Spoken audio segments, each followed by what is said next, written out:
This is the Night Owls Disc Golf Podcast. I'm Shane. And I'm JP. JP, what do you think about anime? Ooh, I grew up watching anime.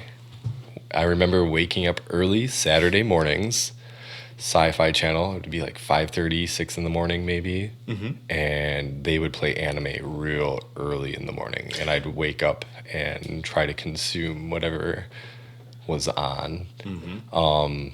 Like the earliest ones I can remember were Vampire Hunter D. Oh, yeah, yep. Obviously, Akira, like that's just classic. Mm-hmm. I was just looking it up on my phone. I had a bunch of tapes of New Dominion Tank Police. That was, for whatever reason, I don't know how I came about it, but I enjoyed that series. I probably had like 3 or 4 tapes of that. Mm-hmm. So yeah, I enjoy it. I know Dempsey. Hold on, can we pause? Yeah. What's a tape? A VHS tape. Yeah, most people probably don't realize that's pretty old. Last time I bought a tape was probably like 96. I was joking in a, we'll get back to the anime. I was joking in a, were you part of the text chain where I was like, come on, because Tyler was complaining about, he wasn't complaining, but he was like, man, why isn't there next day coverage yet? Yes. And I was like, come on, we used to have to wait for tapes. And George's like, shut up, Shane. No, you didn't. I was like, but you get what I'm saying. At least DVDs. Oh, DVDs for sure. Yeah. Yeah, for sure. Right. And I never waited for DVDs. I wasn't that into coverage back then, but it was more sarcastic. Yeah, right. To be one of those like, well, back in my day. But yeah, I know what you're saying. Yeah. So anyways, back to anime. Yeah. And Dempsey's grown into watching it, like Dragon Ball Z. What's the one with Monkey? Someone, I forgot who it is, but he's been reading like manga too. Sure. So yeah, he's into that, and there's a some YouTube channel where he's been kind of learning how to draw and stuff. Yeah, and copy draw one. Yeah.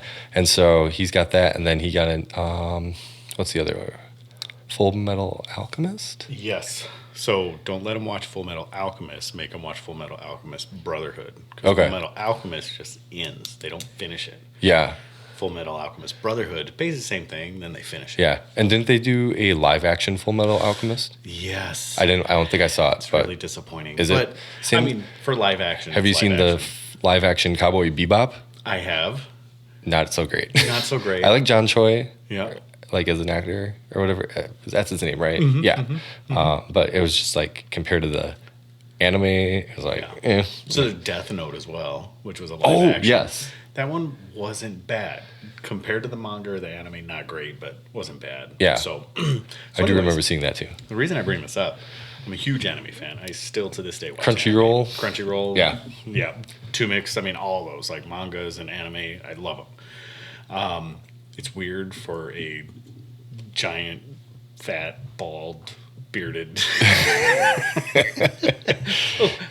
white guy to love those things so much. Well, I guess maybe it's not. That's kind of the demographic, isn't it? But I noticed there's a bicycling anime. A bicycling anime? Yeah, there's a tennis anime. There's a bowling anime.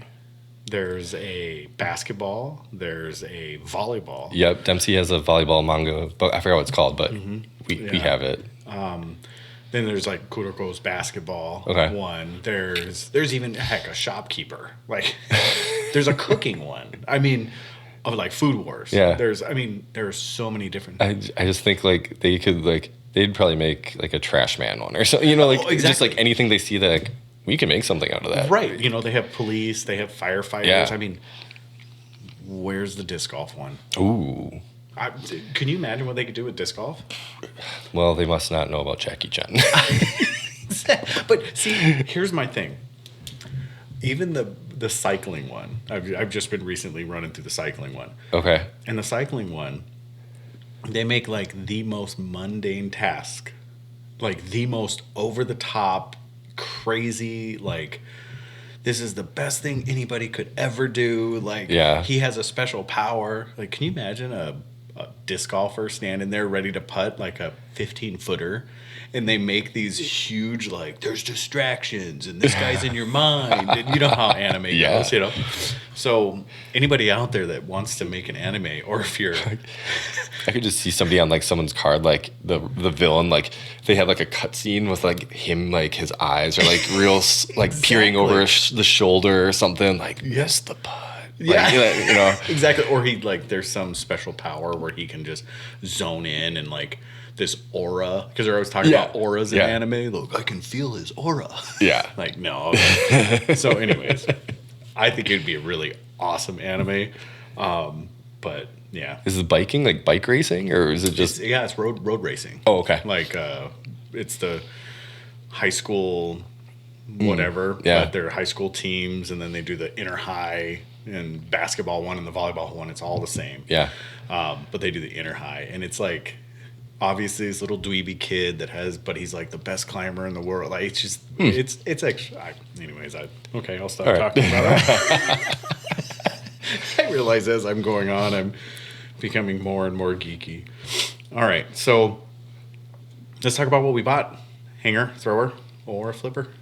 So I, believe it or not, didn't buy anything for myself. I'm not surprised. It was weird. I've been pretty busy. But did you buy something for somebody else? No, I didn't buy anything. Because you just worded it. You're like, I didn't buy anything for myself. Yeah, no. Okay. No, I just simply didn't buy anything this week. I know it's kind of a letdown. I could pretend I did, but no, didn't buy anything. All right. So I'll have to leave it up to you because I know you did. You know I did. You always do. Pretty much. I was telling Jordan, I was like, the budget for discs is incredible on your end, but you also do a lot of trade-ins. I do, because we are the receiving end of trade-ins. Yeah, that's very true. That tournament burst harp you turned in, the bronze one. Yeah, that thing is pretty. Yeah, I forgot where I got that. I think was it a mystery box probably. Oh wait, it was a Hand-Eye Supply one. God, I don't remember what it is. It is pretty. It was pretty cool. Tournament gold. Tournament or no. It's I don't know. It's tournament burst or whatever. Burst. It's beautiful. It's like a gold and brown. Yeah, like it's beautiful. Anyways, someone should pick it up once it goes online. Yeah, I know. I took all the pictures and I started putting them in, and I didn't get to that one yet. Okay. I'm kind of holding off. I'm like, oh, I really like it. But. Yeah. I got a Zuka compact cart. So I was really excited. I put it together yesterday, and like I bought it Saturday? I don't even remember. But I was in the shop talking to Kaden for a while. But that would have been Saturday because I was there Sunday. Yeah, Saturday afternoon. So yeah, we were just in there talking because you guys had unboxed all the MVP discs. Right. I think you guys still had a couple boxes left that you didn't open. Right. Yeah, we had 20 left. The Gyropalooza 2021 Gyropalooza boxes. We had 20 left. And we opened 10 of them. Yeah, there's some pretty cool discs in there. Dude, there's some really nice, like the black hole or those. What were those? I don't remember what they were, but they're just black on black. Yeah, okay, yeah. And then there was a prism disc. It was all pink, and like the outer mold was pink. I was like, I've never seen that before on a disc. Yeah, neither have I. And Kaden, who's a big MVP fan, or I don't even know, like, what do you like, Gyro Head? Yeah, I guess you call him Gyro Head. Yeah. We'll call him that. Gyro Head, yeah. So he was telling me, because like anytime I felt, any of the outer molds, I always thought it was like base plastic. It never felt, he's like, oh no, that's, whatever plastic, yada yada. I'm like, this feels, but like the grip is different than like fission or, whatever's in cosmic neutron, whatever's in the middle. Right. He's like, oh no, it's it's premium plastic. Yeah, I'm like, well, that's cool. Yeah, he was telling me that it is a different blend of plastic on the rim, but it's a premium plastic. It's a harder plastic or whatever. Whatever. Yeah. I don't know what it is. I mean, I love like if there is a prettiness scale, like if we were to do hotornot.com for discs, MVP would always be a 10. I mean, there are very few MVP discs that I'm like, ew. I mean, obviously, you get into some of the base stuff like the electron plastic. That's kind of how I feel about Thought Space. Because I think Thought Space does a lot of really good stamps, like triple foil, and they come out with really good stuff, and they do a lot of things for other companies as well, but their stamp designs are always top notch. Yeah, and black ink is another one. Oh yeah, black ink. Awesome stuff because it's more tribal. It's a little. It's really neat looking. It is. Yeah. So, is that all? Oh, and I bought a Falcor. AJ Destroyer. Oh yeah. It's an AJ Destroyer. Okay. Through and through. It is an AJ Destroyer, but it flies very similar. I mean, it is awesome. And I saw a lot of people at the tournament. Like, I think David Warner was throwing one. David was throwing one. And Brent Jacobs on the card, he was throwing it. And it's got, it has, what am I trying to think of? Emperor numbers. 12-6 minus 1, 2 or 3, I forgot what it is, but very similar to the Emperor. And so the Emperor's in like I blend, and which is like a little more overstable, S blend. And then I was like, well, I don't know if they have a C blend, but I was like, I'm gonna check this out and see how it throws. I'll probably throw it, and if I don't like it, I'll flip it or return it into the shop. I mean, it was just kind of a disc I was curious about. It's a destroyer. Yeah. I mean, it truly is a destroyer. I think it has a bit more movement, so a lot more turn, a lot more finish to it, and that's where the AJs come in. Okay. And yeah, I have not. Oh, I've only thrown it personally once, and it was flippy.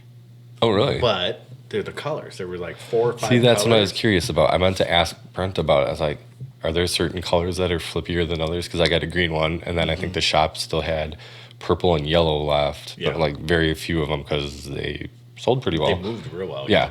So I was just curious about if there was a certain color that was flippier than others. Like, not that I care too much, but I was just curious, out of curiosity. Well, I believe David Warner said orange was the flippiest, and that's what he was throwing at doubles. At the tournament. Tournament doubles, yeah. So you plan on throwing it, but most maybe flipping it. You just... Yeah. Okay.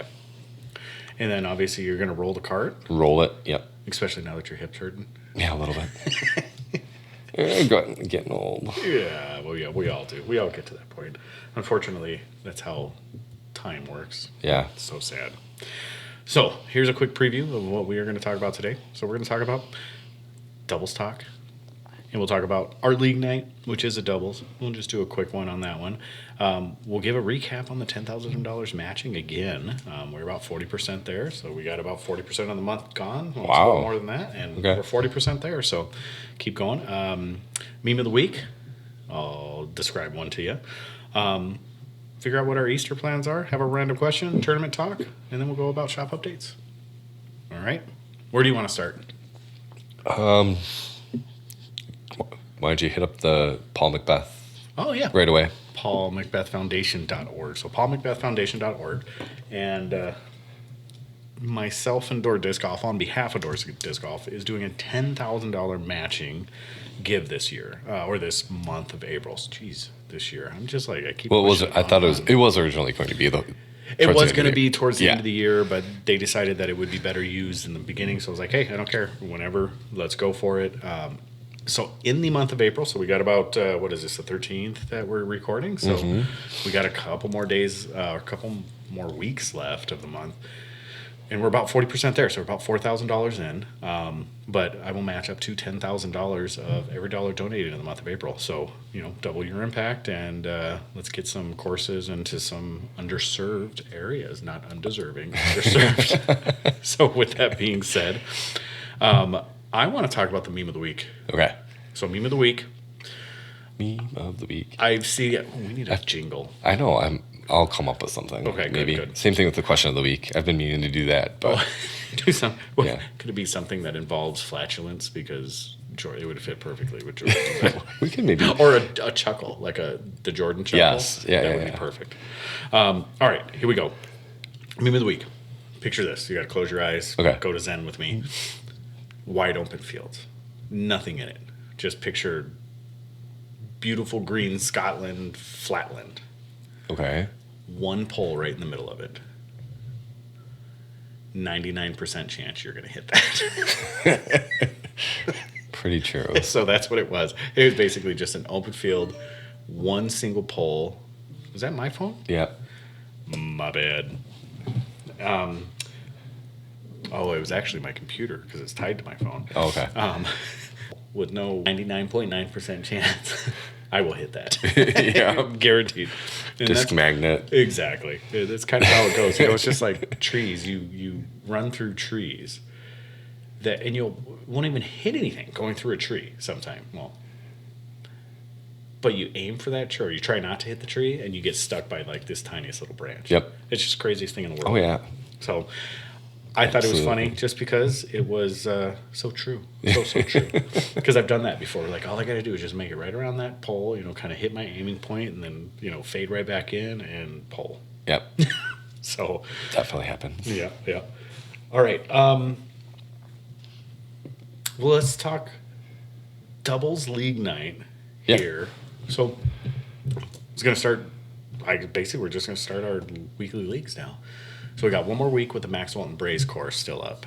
So what we're going to do is put it out there, have our league night out there. But I'm excited because this is the first year we're going to do funny money. So that's cool. We'll actually be able to do 100% payout in funny money. So usually we used to do half. Yeah. So now what we're going to do is just 100% funny money. So, and we have little funny money bucks being printed up right now. Yeah. So it's actually literally funny money. Is Harvey on it? Harvey's on it. Nice. There's a basket on it. Cool. And it'll be whoever's running that league night, which will most likely me, but it'll be running that league night. That's it. And I'm not keeping track of them. I don't care if you lose them. It's on you guys if you lose them. Exactly. I'm not keeping a spreadsheet. I know of other tournament directors that keep spreadsheets and are like really good about that stuff. We're all adults. Yeah. If you guys lose them, it is on you. I talk big right now. So I'm excited to play the Max course one last time before it gets taken down. Yeah. That'll be fun. Yeah, and I'm excited that sounds like we're going to have a decent crowd because I don't want to carry all those baskets by myself. Yeah.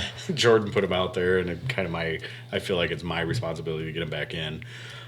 So I'm going to use people that play disc golf to use their charity to help me out. I'd hate to end and be like, hey, you got to go all the way out to like hole 10 or 12. Yeah. And because that's kind of a walk from the clubhouse. It is a walk. Yeah. I think one of the worst ones is 4 or 5 sitting up on the rock. Up on the rock, yeah. That would be a rough one, but I'll just drive my truck around and grab it from there. Yeah, because the road goes right around that's not too bad. Yeah. So, with that, I bring that up just to say, hey, we're having league night. It's going to start. There's actually, should I say this out loud, that there's no snow on the ground? Don't jinx it. It's raining right now. It is pretty raining. Good. But temperature, we're like 37. Today? I was thinking to myself, like, man, I need to get all my plow bills together. Like, I got to actually send out plow bills for the season, and I haven't done that yet. But I hate doing that because every time I either put the plow away or send out plow bills, there's always 1 or 2 more snows. Well, it is like the 5th or 6th winter we've had. Like huge snows in April. Yeah, it always happens. Yeah, it sucks because it just kills disc golf. It does. All right, so I brought that up because I want to talk about doubles. So, we had the doubles tournament. Yep. And there was college has their doubles format. Yeah. Goofy. We have league night doubles.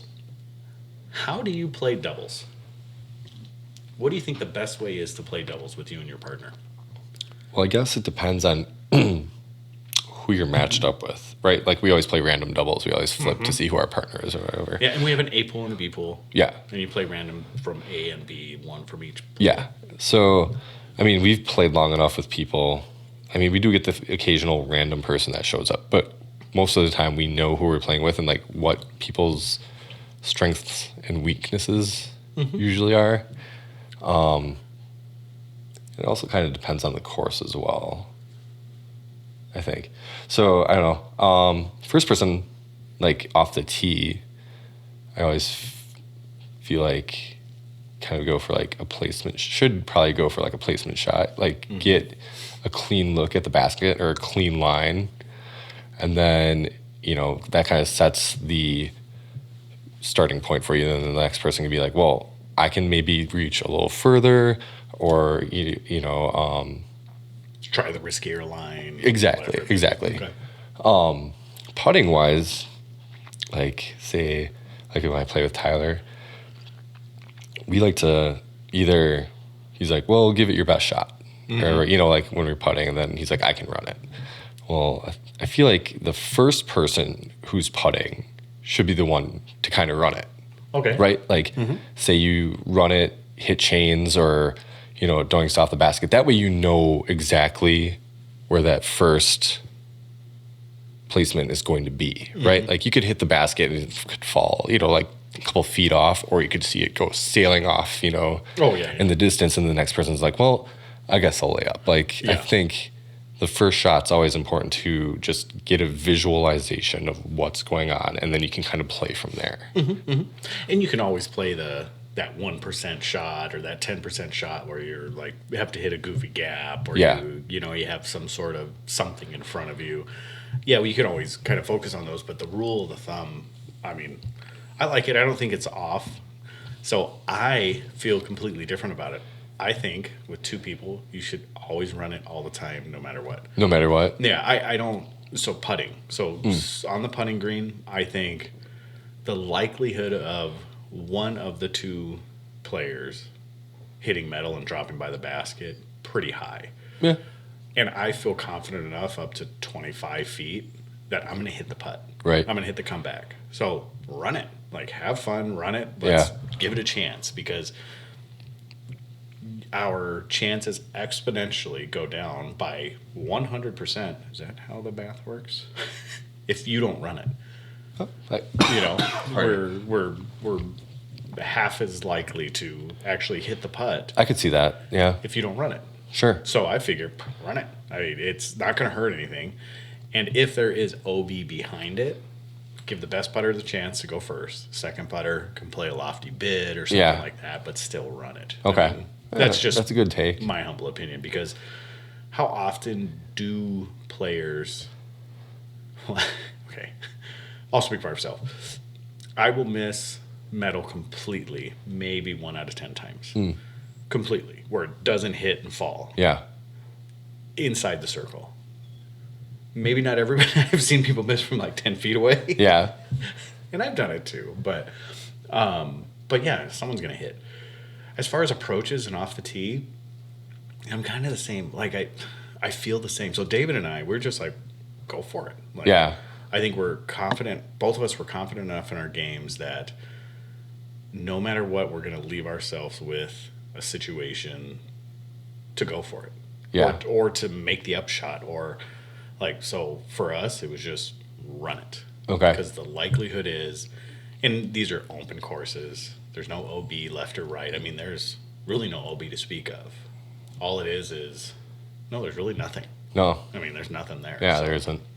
So yeah, to clarify, in a situation like that, like, run it. Yeah. You know, I'm like, upshot, like when I play with myself, my goal for upshots is always to try to just like get it within the circle or, you know, close to the basket. But if you're within range to, you know, if you're within, you know, 100, 150, where you feel like you have a chance where you could like draw metal, yeah, absolutely go for it. Right. Yeah. And, you know, with Jordan and I think Jordan and I's games are so similar because he's my partner quite often. Yeah. You know, other than David, I've never had anybody else as my partner, except for in League Night. I've had plenty of people. Mm-hmm. But like a regular doubles tournament. Yeah. Him and his and I's game. Man, words. Hard. His and I's game are so similar because we've been playing together for so long. Yeah.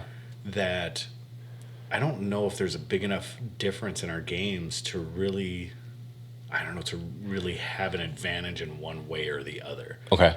So, like, if someone's standing on the tee, like, we both throw about the same distance. Mm-hmm. If someone's at an upshot, like, we both kind of have that same skill. You know, I think I would probably give him the edge outside the circle over me. Okay. But I mean, I've seen him hit some big putts. So, yeah, he hits huge putts. Like, yeah. But outside of that, like, I'm very similar games. Mm-hmm. I mean, but David and I are big difference. Oh, at least. Yeah. Yeah, at least. I've seen him hit some big. I mean, he threw farther than me even when I was throwing at my maximum. Yeah. And not saying I was like an elite level thrower, but I was 450. Mm-hmm. You know, I mean, I'm just touching 400 at best right now. Right.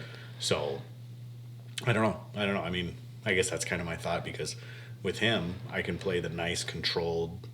I know where my disc is going to land. I don't have issues with errant shots. That's just not me. It's not my game. So I'll put it out there in the fairway and let him have fun. With it, Mm-hmm.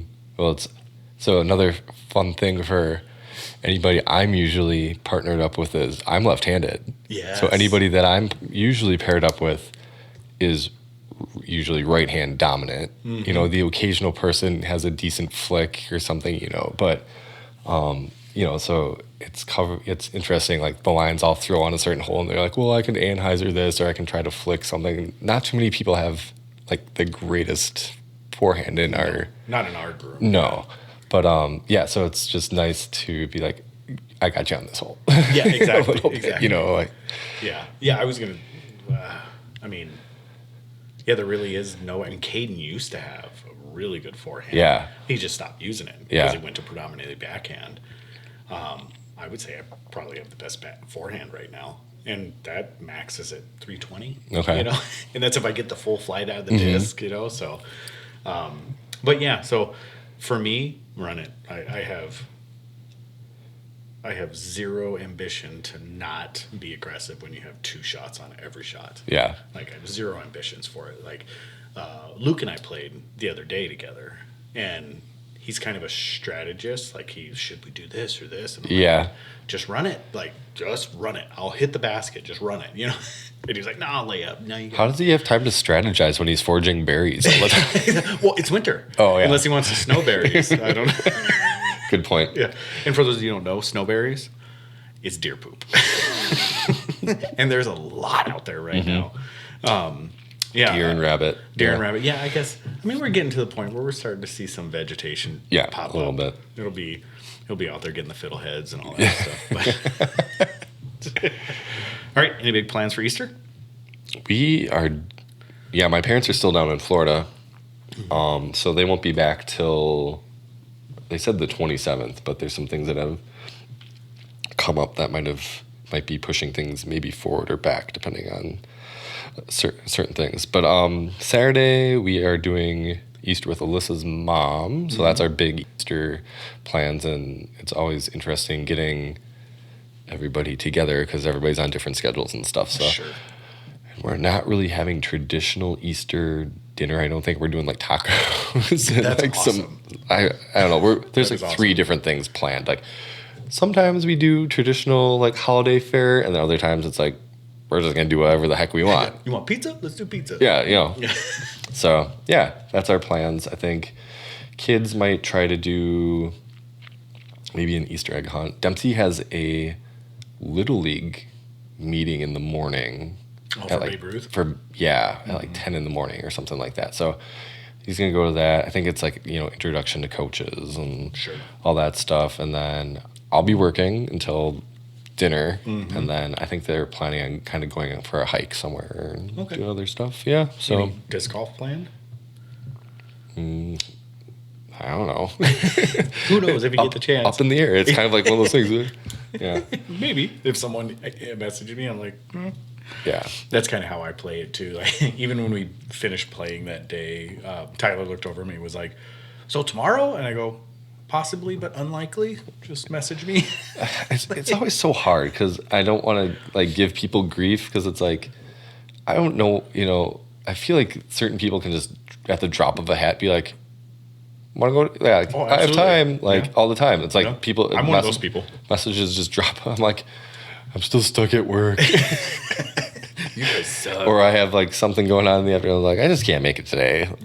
And I just generally don't answer because I don't like. I'm like, if I say something, I'm not bringing anything into the group. I'm like, you just drop random like memes or something. like that. Something. So. You like staring longingly out the window. I do. Like it's like staring at like when it's raining and you're looking out at your practice basket. You're like, I wonder what everybody's up to playing disc golf today. Oh, don't worry. I'll build a giant building one day and put a disc golf center inside of it. I thought about that. Man, I want to so bad. I've driven by so many places recently where I'm like, man, if I could just build like a pole barn or something, heat it. The old Kmart building Oh, yeah. For so long, I looked at it and looked at it and looked at it, and never seriously just my mind how it works. And I'm like, man, that would be so cool. It'd be so awesome. Just do an indoor disc golf thing. Yeah. And then it sold, and now it's like mini storage or something like that. This has come up somewhere else before because they were talking about, they're like, where would you like to play? Like a stadium, like an old mall. I heard that too. Or like airport, like something like. Understable Minds, I think. Maybe that's what it was, but like. Like airport, that'd be kind of sweet to go down like all the concourses. Ooh, I never thought inside. I always think outside. Yeah, but like you could set up like multiple courses, and then you got like the food court, or like like there's big open areas that you could throw, or What about was it the Brookfield Mall, Brookfield East that closed down? The big one down in Milwaukee. Ooh, it was a really big one. Yeah, I remember. Yeah. I don't remember which one it is, but because there was a poster store and there was awesome. Okay, a poster store. That's very 90s. It was.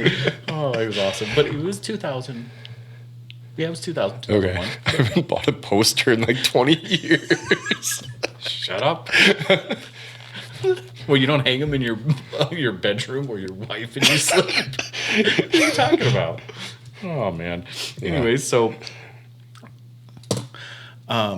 Hopefully this is recording because there's a write error on. I think it said that before. Okay. Hopefully. Oh god. I hope so. Well, if it doesn't, I mean, we can make this magic happen again. Yeah.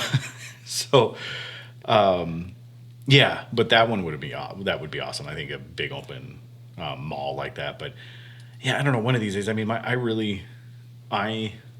so we need more storage and kind of a workshop / staging area for our businesses because we have, we're always like furniture or beds or mattresses or, we need to, whatever it may be. Yeah. Like we need to store stuff or I have tile because I'm redoing a bathroom, whatever it may be. But we always need just a large storage area. And my wife was like, well, if we, like a basketball hoop in there where you could actually shoot and do stuff like that. And I was like, that's not a bad idea. And I go, do you think I could have about 50 feet or I could do putting leagues? And she's like, well, if you can find the space for it. And I was like, I'll find the space for it. Don't worry. Nice. So if we end up building, we will probably end up doing that. All right. Tournament talk. The Champions Cup by Bushnell. Yeah.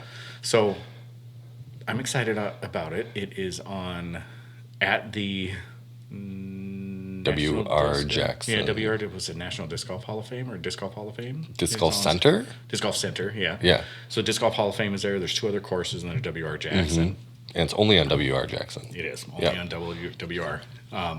Which is a John Houck designed course. Yeah. And Bushnell is the major sponsor. I want to talk about Bushnell because I am super excited about the things that they're talking about doing. So they have, and where did I think this was on PDJ Radio it was on PDJ Radio. They talked to Bushnell and they were talking about like how they came to be in disc golf and blah, blah, blah. And they're fairly they're really infancy in their disc golf voyage. But they have some really awesome things on the slate coming forward. But what they're talking about is they did Bushnell alleys. Okay. So where they have areas where they'll give you binoculars or spotting scopes and all that stuff where you can see multiple holes on that course. Oh, and interesting. That course is like almost impossible to see anything anywhere because they're so densely wooded. Yeah, I was going to say it's pretty wooded there. So they're having areas where they're going to have like those range finders where you can test them out like the spectators. Oh, cool. And they have like areas that are marked out on the course so you can range them that way. Yeah. And then they were talking about, I don't know if they're going to do it for this tournament or not, but they were talking about putting like in a reflective box on top of the cages so you could actually be more accurate to hit those. Kind of like they have on flagpoles on golf courses. Interesting. So it was really interesting to hear about what they're doing to help the sport kind of cure some of the ills that disc golfers have with spectators and losing wooded courses, alleys, but use spotting scopes to view. That's pretty cool. Like, is it a thing where are they like, here, rent this? Or are they like handing them, like what? You buy the ticket. Yeah. So there's 400 spectator passes, and I think there's X number that are the Bushnell spectator passes. Okay. With the Bushnell spectator passes, they hand you some binoculars from what it sounded like. Yeah. I'm kind of filling in the gaps. And then you get this area that's exclusive to you where you can see so many different areas, well, exclusive to those ticket holders. Sure. And then you can spectate all you want with the binoculars and do all that stuff. And they're there to help you out. You know, it's kind of like a concierge type experience, and it sounds really awesome. That's Sounds pretty like a cool. really neat thing. So yeah, I was pretty excited about that. And then out there, they're gonna do a spectator course. So they're gonna do just maybe like a spectator putting area because the other two courses are open. Yep. So they think they're gonna try to do something out there with spectators. So it was pretty. I mean, That sounds it sounded pretty cool. pretty cool that Bushnell was putting in that effort. Yeah. And it sounds like the TD is putting in the same amount of effort to make sure that these things are happening. So, Nice. yeah, that was pretty cool. So, what is your speculation and what are you excited about this course? Well, I will say leading up to this is one of the least hyped majors I've ever. Exactly. For being the first major of the year. Right. Everybody's like, oh, first major. But like, I've heard very little about it. Like, I did more advertising to happen. Like it's, you know, when USDGC comes around, when Worlds comes around, I'm like, yes, Worlds, DGC, USDGC. And I'm like, Champions Cup. Yeah, exactly. And I think it started out on the wrong foot because this was that crazy format that they were talking about doing. Right. And then it changed. And now it's just a standard. Yeah. Yeah, standard. Yeah. I mean, it's the first year. I mean, they're figuring things out. Agreed. So, I mean, need to hype it up more. I agree. Now, is this still one of the PDGA ran events?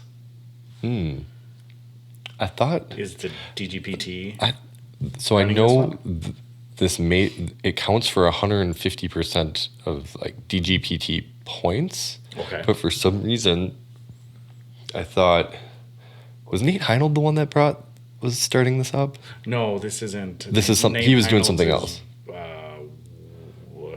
Geez, what did he do? He's Worlds next year, but yeah, there's something else that he's doing. But he's at the Toboggan.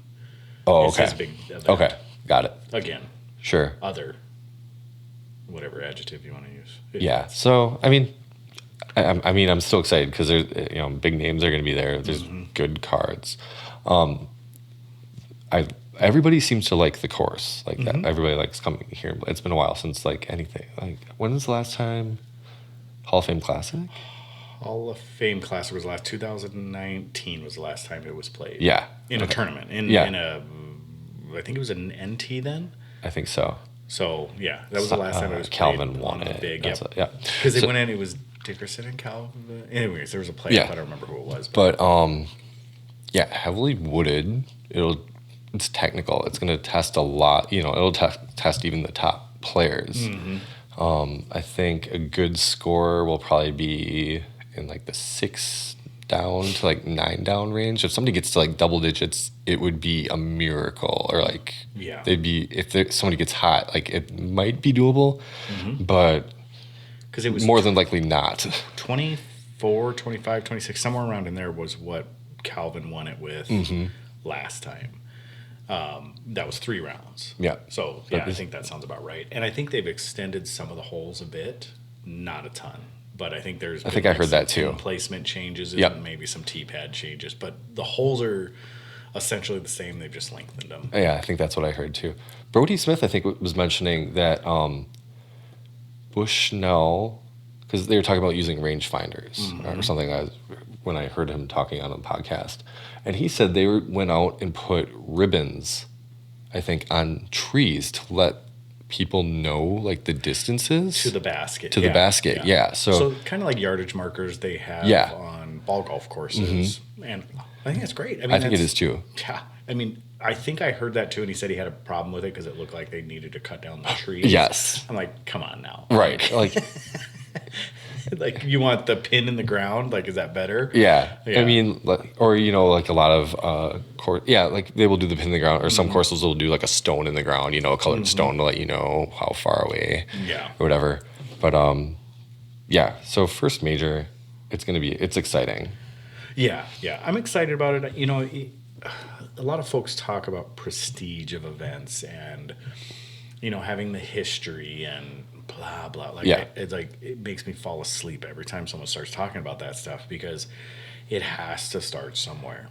Right. Yeah. The only thing that I 100% agree with, and you argue with me if you think, but why do they not, like, especially Worlds, and then this sounds like it's going to be a traveling tournament as well. And then you have USDGC, which is Innova only. Yep. So it kind of takes some of the prestige. I mean, it's prestige because it's old. Innova's been running it. They do a very good job with it. I'm not any of that. The course is kind of iconic because it's one that kind of has set the standard for certain things over the years. They've been innovators. But when you, and then the European Open. So when you talk about those four, two of them are stagnant or they stay where they are. One of them is owned by a manufacturer. Yep. So you'll never get the big party that like Worlds has. Worlds, all the vendors are there. Yeah. Everything's there. European Open, I think that's the same way. Everybody's there. Well, whoever can be there is there.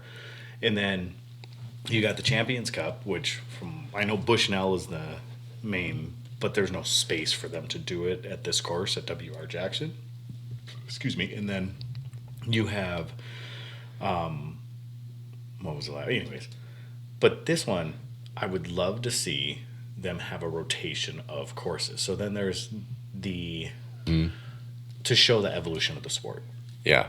Simply, I don't care about the event. I wish Worlds was that way too, where they would, you know, kind of go through a rotation, say that maybe we have 10 courses we rotate through. Oh, that's a lot. It is a ton. It Yeah. is.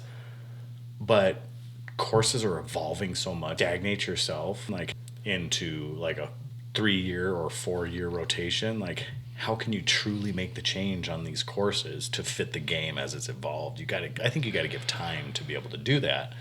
But that makes sense too, because we brought it up in an earlier podcast about and you can't, you know, if you're hosting a DGPT event, you can't host a major. Or if you're hosting a major, you know, if you have that many courses available that you're rotating through, that allows you to host your, you know, DGPT event if you want to or not. Yeah. Right. Yeah, and I think that's great on the same course because then these courses get exposure. So I like the rotation. I don't have any issue with the rotation. And you hear about USDGC being the most prestigious. Like, well, it's kind of like the Masters, you know, like Augusta National. Like that's kind of like the USDGC. You know, you play or you know the Open. You know, that kind of thing. Yeah, and I guess I get that aspect of it, but that course is not the course to do it on. You know, WR Jackson may or may not be. Maple Hill might be. Yeah. The stuff they're doing out there. Right. Like, you go on and on. I mean, and you especially look at Eagles Crossing. Oh, yeah. You look at, I mean, on and on. Now, we haven't seen that on a main stage yet. No. With all the players there. Yeah. And they have that skins match coming up pretty soon, right? Did they postpone in May? As an Eagle? Oh, I don't know. That's a good question. I mean, he's going to be here. He's going to be at. Yeah, this is his first one back. Yeah, first one back. Which is exciting. Yeah. Part of the excitement of it. Yeah. So, I don't know. I guess I haven't heard much about it. I guess it's still going on as planned. I think it was in May. Mm-hmm. Yeah, it's still not for another month or so, maybe a little more. But yeah, I don't know. So I'd like to see it move around. I'm super excited to see it WR. I'm excited to see it pretty open. I mean, except for the last maybe 2 have been slightly wooded. Yeah. And now we're getting into some, you know, you got DDO coming up, which isn't, well, I guess they're doing the new Jones Okay, Platinum. so yeah. Supreme. Supreme. That's what's called. And Eric McCabe went out with Gavin Rathbun. Mm-hmm. They dropped a video today of a shortened Supreme 18. So you can find that on DD's YouTube. Okay. Yeah, so you get a little preview of what Supreme shortened, you know, shorter T-pads, I believe. Oh, okay, so they're still putting in some of the longer T-pads. Perhaps, yeah. Or maybe they're playing the female layout. I didn't get it. I didn't watch it. I know he dropped it, so I'm hopefully going to watch it tomorrow. Okay, yeah. Or after our league night. So I'll probably watch it tonight as I'm trying to go to bed. Yeah. But, yeah, I mean, so I'm excited to see this, the heavily wooded. testing games and see who's out on top, because we haven't seen that clear decisive he's always up there yet. You know, I mean, Paul's been doing pretty darn well. Well, right. I was gonna say Kristen Tatar. Well, and yeah, she's been up on the podium, right, and Katrina, and you're right. Yeah, and I think she'll still be up there, because I think was this the no that was US DGC that she won to 2019. I think so. Okay. Yeah. For some reason, I was thinking it was on this course, but it was not. Yeah. So I'm excited to see it. I will watch this as much as I possibly can. There's a ton of post-produced. You know, there's a lot of cards. Yeah. So there is. There's gonna be a lot of coverage. So let's talk about the cards. I know you wanted to chat about. Oh the cards. yeah. Okay. So there's some injustices going on. Well, here, yeah, a little bit. Yeah. This card. So this is Disc Golf Pro Tour dropped the. Some of the cards, you know, to be on the lookout for. So this card's teeing off tomorrow at 3 Eastern. McBeth, Conrad, Barsby, Dickerson. Mm-hmm. No post-produced coverage. Really? Yep. So only live? Only live. Okay. Jomez card, which is like usually the feature card. Mm-hmm.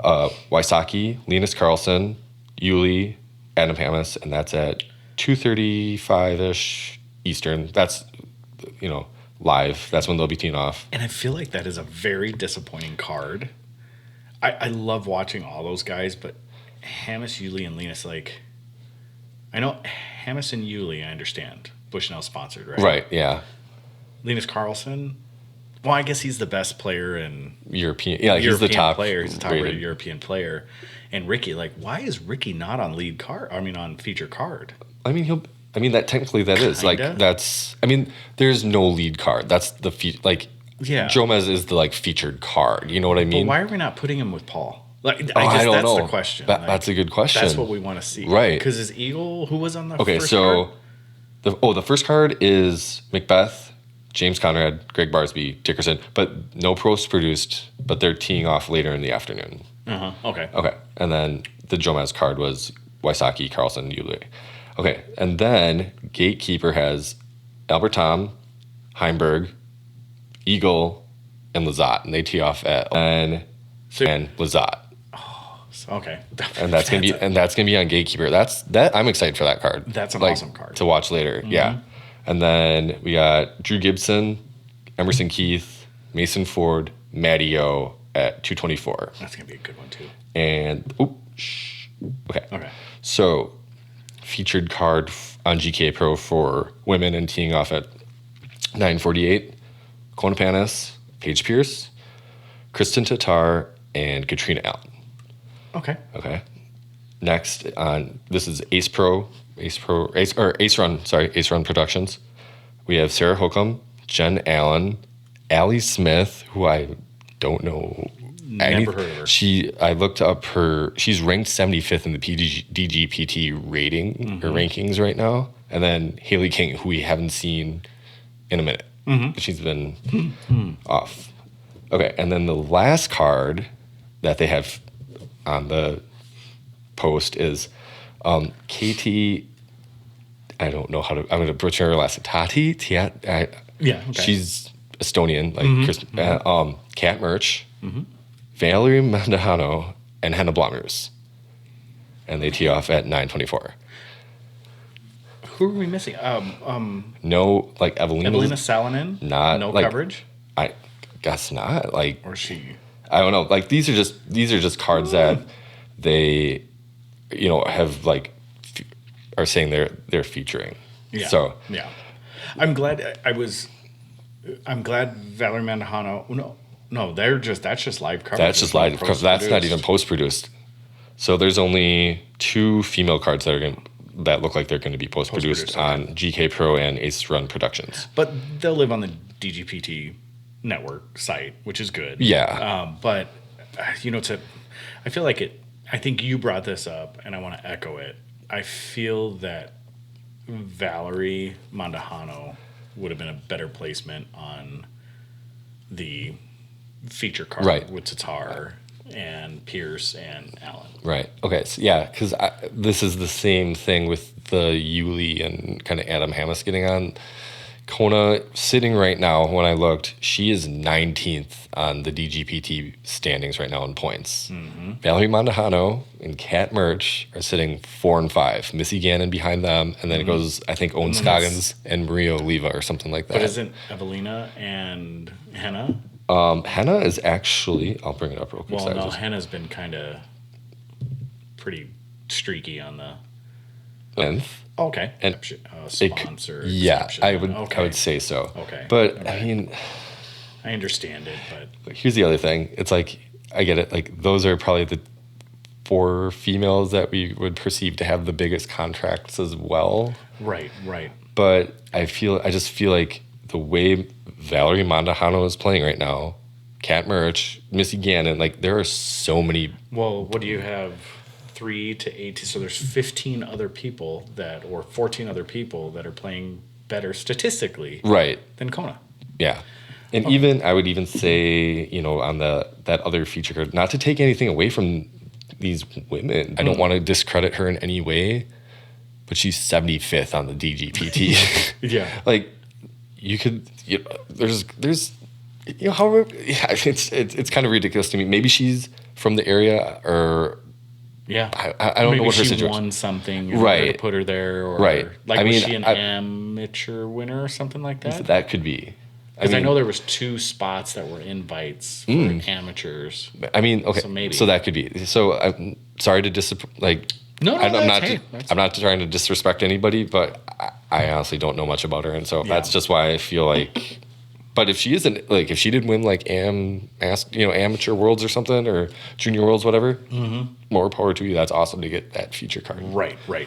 Yeah, and I think I know putting little bios and stuff like that, I think that's where a lot of times the Disc Golf Pro Tour falls short in a lot of their advertisements, because they don't do the players justice. Right. And who's on the cards and why they're on the cards. And I understand that's twofold, because, like, just because you're a sponsor, that's why you're on the card. No, like, I get that. I mean, I understand when there's certain players at DD sponsored events or Prodigy sponsored events. By the way, I want to talk about something in Prodigy.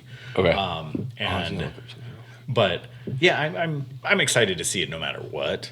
So let's not phrase this as I don't want to watch it now because of the cards that are assembled, but they could have made some much more exciting and storyboarded cards. Like, why would you not put Ricky and Paul together? Absolutely. Especially right now, both of them are killing it. Yeah.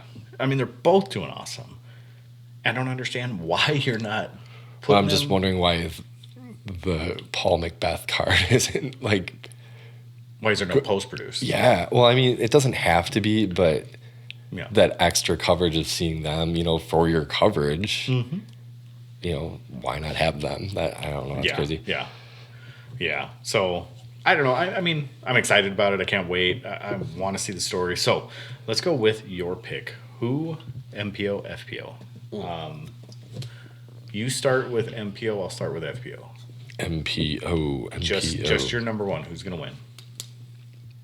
Paul McBeth. Okay. I mean, I just have that gut feeling like it's gonna happen. Yeah. God, I can't disagree, but I can't pick the same person now. That's why I picked on my Grip 6 picks. That's why I picked on every pick, it was Paul. I'll go with Heimborg. Oh. I think Heimborg, because if he's on his lines, he's on his lines. Yeah. I want to say Eagle, but he's fresh. Like, he's coming fresh off an injury, and I don't know if he has 100% of his forehand. Hey, back. He won a C tier. Like, did he really? He played C tier still? He played a C tier kind of while he was rehabbing to figure out. Could you imagine showing up to that C tier and be like, you're in MPO, you're like, I got this. Wait, what? Who? Eagle McMahon? What? There's a 40-person MPO field, and every one of them realize they're donors. Yeah. Thanks for the paycheck. Yeah, appreciate it, Eagle. I don't know. Like, so okay. I'll go with. I'm gonna have to take Tater for. FPO. She's due for the win, and I think the first major of the year. Man, would that be a story? Yeah. Especially with all the, like, no love. It's always Henna and Evelina. Like, why are you not? I mean, now they're starting to, because, like, I mean, she hasn't fished off the podium this year, has she? No. Oh, sorry, my compressor's going down below. Oh, man. But she hasn't finished off the podium this year, I don't think. I don't think so. And if she has, maybe once. Yeah. So, Okay. Yeah. Now I'm excited to see how Stacey Haas is going to do.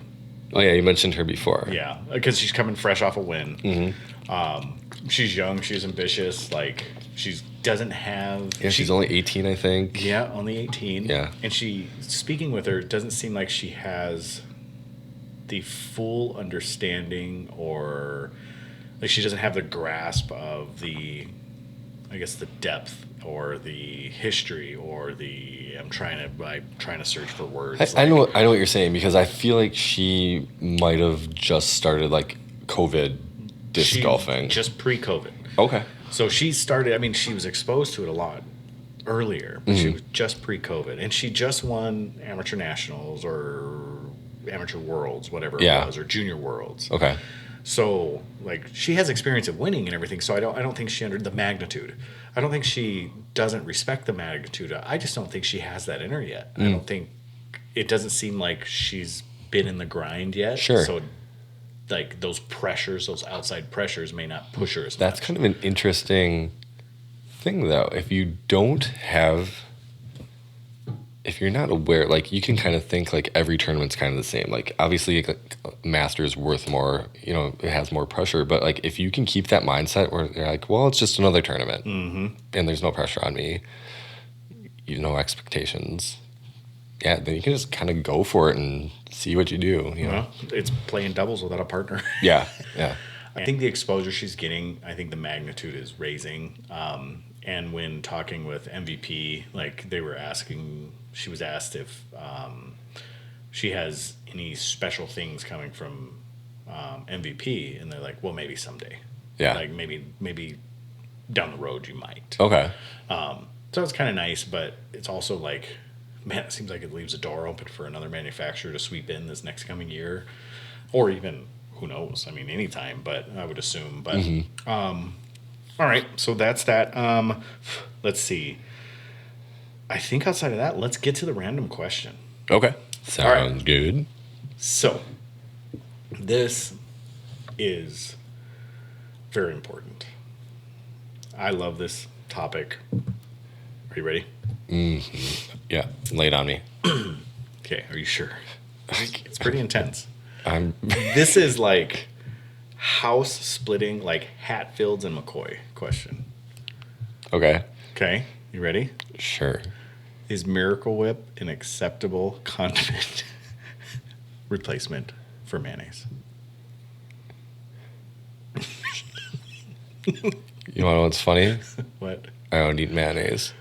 Don't tell me you're a Miracle Whip guy. I don't eat Miracle Whip either. Okay. So I'm going to say yes. Oh, weak. What? Oh, so no, but like there's definitely. Okay, so I've made a lot of things with salad dressing, mayonnaise, like, or Miracle Whip as well. What's the major ingredient that separates the two? Like everything. Eggs. Okay. No, I'm just curious. No, it really is eggs and oil. So, Miracle Whip is it's a dressing. It's not a condiment. So it's just salad dressing. Well, it's yes. It's garbage is what it is. I don't even know where to start. But yeah. Okay, go ahead. No, I was just curious because texture-wise. You don't have deep. And then there's. Is it? It's like Hatfield McCoys. I'm serious. Well, I know, but like if. Okay. I'm serious. And for those of you that are listening from the South, hopefully we have a few. I hope you get it. Like, I hope I'm not wrong. I hope there hasn't Miracle Whip people. Because it just, no. Mm-mm. Okay. So, all right. I'll give you my story about Miracle Whip. Yeah. So, I love, and I'm going to use the name. I love my Nana. Like, she was pivotal person in my life. Never disrespected her. Like, she got the paddle. Like, oh boy. I mean, true like Southern grandma. Okay. So my Nana handed me a sandwich one day. We never talked back to her. We never said no. We ate the food that was in front of us. This is how we grew up. She handed me a tuna sandwich. Awesome. Super excited. Sitting down, watching whatever it was that I was watching. Probably like Bob Ross, because that's what we used to watch together. Yeah, that looks like Zach Melton. Exactly. Zach. I mean, Bob. So we're probably sitting there watching like beautiful little trees and all that stuff. And I took a bite of the sandwich and spit it out immediately. She looks at me and she goes, "What's the matter?" And I go, "Nana, it's rotten." She goes, "No, it's not. I just opened the can." I go, "This is rotten." And then we proceeded to go back and forth with me as like a 5 or 6 year old boy. We proceeded to go back and forth to the point where I couldn't eat anything else until that sandwich was gone. Oh no. So I did not eat for almost an entire day because I would not eat it. I would not eat it. Not even like just like stick it in your mouth and like take water and like chug it down like that, like just choke it down. No. Man. And here's the thing, like maybe it was just that experience that turned me off to it, or maybe it was one of those things in my life. And a lot of times when I'm given something and I don't know what it is, and it's like the fake, like I pick up this bottle and I think it's Coke and it ends up being Pepsi or whatever it is, you know, you're like, ugh, or it's root beer. You're like, oh, that's gross. Maybe it was that syndrome, but I know that I've tried it since. I'm not behind Miracle Whip one iota. Okay. And I really think there might be something wrong with you if you like Miracle Whip. So yeah, it is not an acceptable replacement. I know Miracle Whip and everything, but like, how is it marketed? Is it marketed as like a mayonnaise replacement, or is it just like, oh, this is a dressing? Like, because I can't imagine anybody. Well, because I'm so used to making like, you know, like tuna salad or like chicken salad or something with just dressing, like salad dressing, not mayo, not anything like that. You talking like ranch? No, just like not just like regular salad dressing, like. You've never just had regular salad dressing? I have no idea what you're talking about. Oh. Like, it just says salad dressing? Yeah, it's just white. It just says salad dressing. Like, there's nothing with it. I've never heard of this before. Yeah, Hellman's has just regular salad dressing. Like, we would get it when I worked at Sister Bay Cafe. Just regular salad dressing. And that's how you made your chicken salad, your, like, tuna salad. You just mix in regular white salad dressing in... I've owned a restaurant for 14 years, and I have never heard of this before. Really? Never in my life. My goodness. I've been in the restaurant industry for 25 years? 20 years? No, more than that. Yeah, about 25 years. I just blew your mind. I've never heard of this. Okay. So I'm going to have to look it up now. Yeah, you definitely. Oh, I wonder if it is. I wonder if it's Hellman's version of Miracle Whip then. I don't know. No way. All right. So let me tell you what Jordan says. Okay. And it's his hot sauce. Oh my goodness. If I'm at a restaurant, I will put hot sauce on something but I never go out and like buy hot sauce because nobody else in the family will usually eat it. I guess like Alyssa and I will maybe get sriracha every once in a while, but it's not really that hot. It's like there's spice to it, but it's not hot. So I love hot sauce. Nobody else in my house really eats hot sauce. Yeah. Well, now that my niece is back in the house, she'll eat hot sauce. Crystal's hot sauce, by far most superior cayenne-based hot sauce there is. I love sriracha. I mean, I love all hot sauces. Yeah. But Crystal's, they don't sell it up here. When I was down in Florida, I picked up a bottle again. But Crystal's, best hot sauce there is. Frank's Red Hot is close. But that's Oh yeah, Frank's is decent. Frank's is decent. Yeah. And you can get some hot stuff with Frank's. Like You can. They have, and there's Legend Larry's. I don't know if you've ever had that. I've heard of it. They have some good stuff as well. I remember one of my friends gave me hot sauce one time, and I don't know if it was ghost pepper sauce or whatever, but he just put just a little on my pinky tip. He's like, I was like, do I want to do this? He's like, yeah, just put it on your tongue. I was like, okay. It was hot. Like, it made my pinky burn.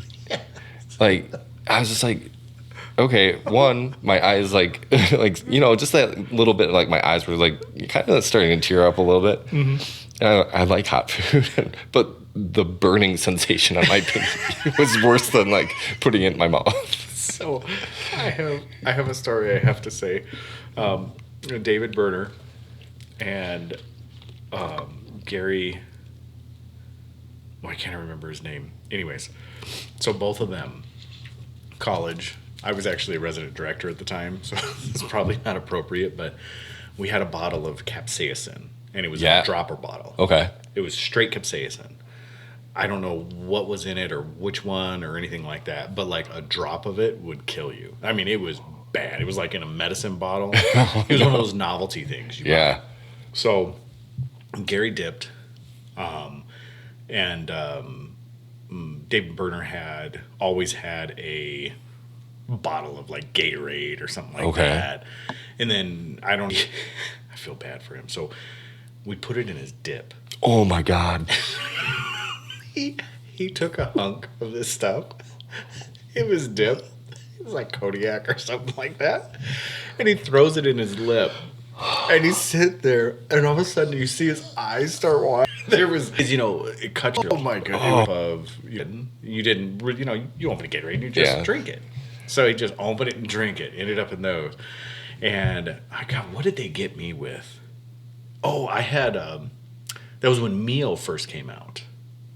Like the drops? Or it was Crystal Light. Yeah. Like the drops, the flavorings for the drops. I remember what it was. But they got me with that. They put it in my like dropper, and oh man, it was so bad. You just take a little syringe and So it would end up in everything. It was in cookies, anything you could think of, like Oreos. Dude squirted in Oreos. We had it in Oreos. And then finally it got so bad where we were just taking fingers. Well, I wasn't, but they started to, because I was out at this point. Like by this point, I was like, I'm done. This stuff is crazy hot. Like, they would just take their finger and like dip it in a finger and then wipe it on the corner of the people's eyes. It was so bad. So you gotta be really like, you must like, if you just like, you must have a vendetta against somebody to like. The pranks that we used to pull in college were just insane. We should just have a podcast one night of pranks in college. I could go on for probably 2 hours about them. So crystals for me, and you said Frank's probably. Yeah. Okay. Yeah, something like that. So Jordan's answer. I say Mayo is king, and Miracle Whip is a bad attempt at it. And for my favorite hot sauce is Frank's Red Hot. He said Frank is Red Hot, but then he corrected it. And he says, I'd go as far to say that sriracha is garbage, unless it's mixed with mayo. Mayo is so good that it makes sriracha good. I've never heard of that. Okay. Yeah. Interesting. This sriracha mayo, we do them with our tater tots at the restaurant. We make a sriracha mayo that you dip it in. Interesting. We call it aioli because it's a little fancy. Yeah. Actually, it is an aioli. I know. Like I've heard that with like barbecue sauce and mayo or something like that.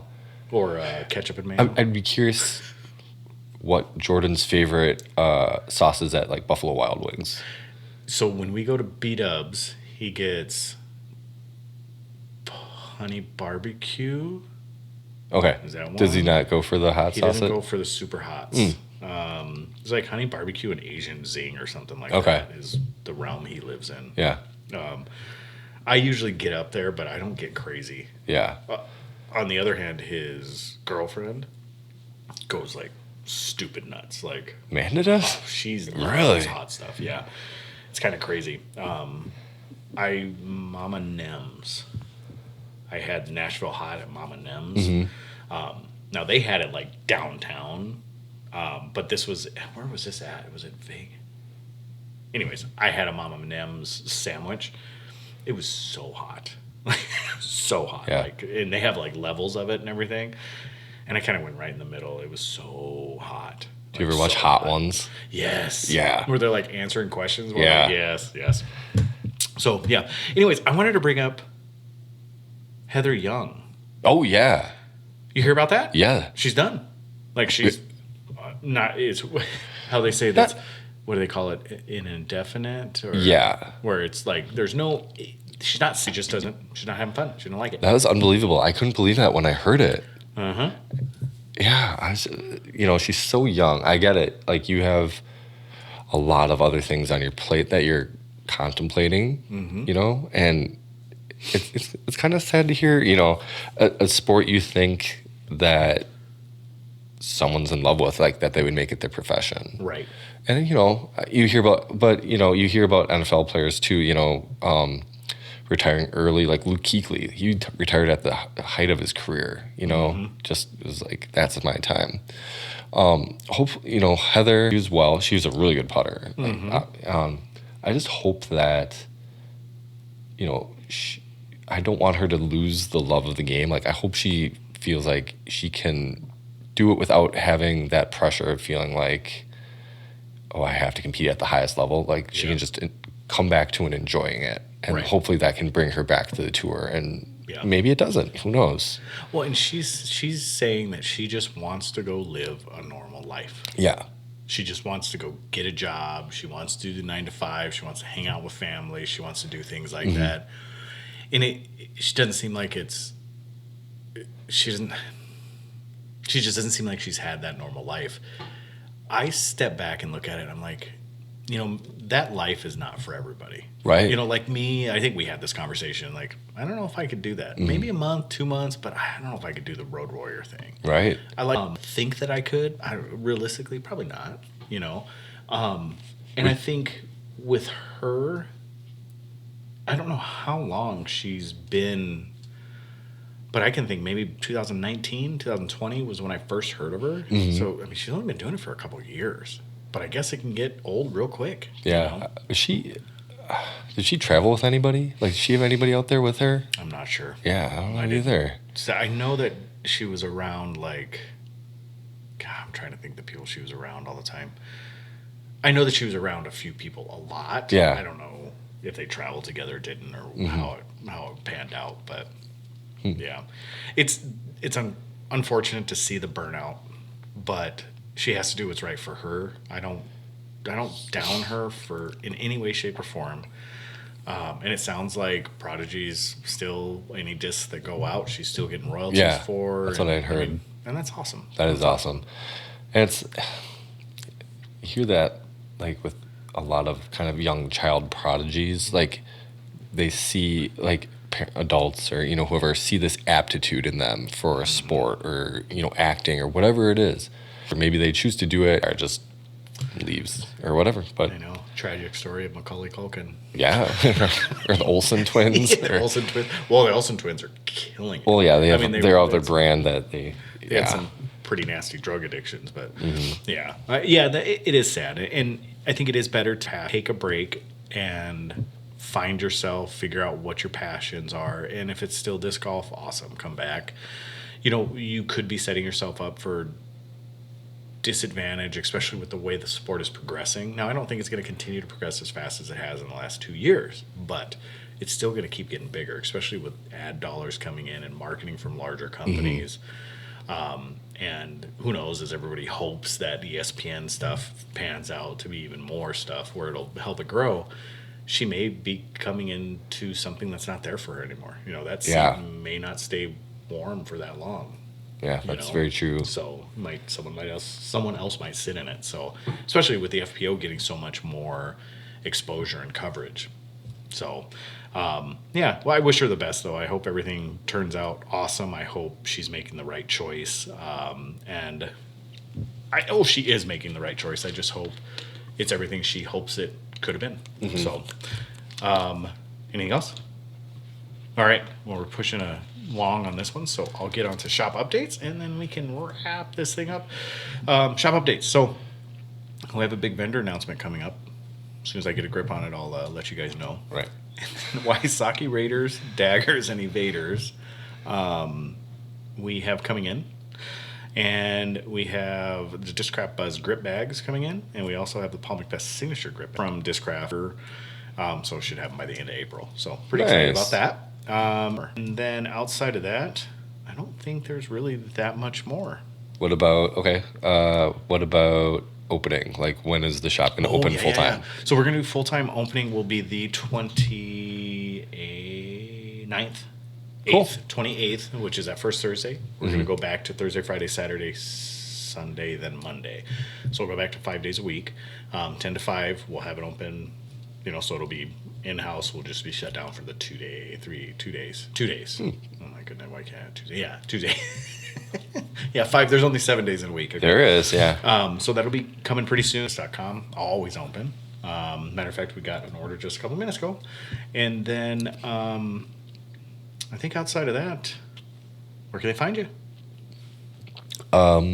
You can find me on Instagram. I am onenight.owl. And your OnlyFans, don't forget that. Yeah, it's booming. Oh, it's booming? Yeah. It's good. So you would not believe since the last podcast how many people have joined my OnlyFans. It's a great poopy pants disc golf on OnlyFans. And then, so I don't even know how I can follow that. Yeah, don't. All right. It's too big. Yeah. Door_disc_golf on Instagram, and our link tree is there. It has all of our media links. And then don't forget $10,000 matching in the month of April for paulmcbethfoundation.org. On that link tree, we do have a link to that. And then outside of that, keep it subpar. Peace.